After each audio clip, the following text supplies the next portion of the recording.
আপনারা কেউ আমাকে প্রশ্ন করবেন না আমি কেন আর্জিং ছেড়ে দিচ্ছি। একটু পাগল তো।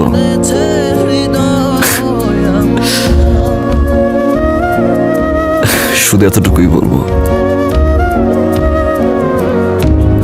যদি কাউকে ভালোবেসে থাকেন শক্ত করে সারা জীবন ধরে রাখুন, যাতে কখনো হারিয়ে না যায়।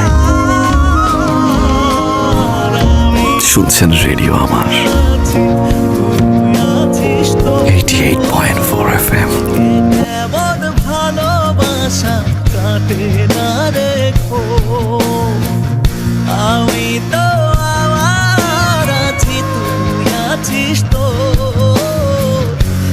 কেমন ভালোবাসা কাটে না রে।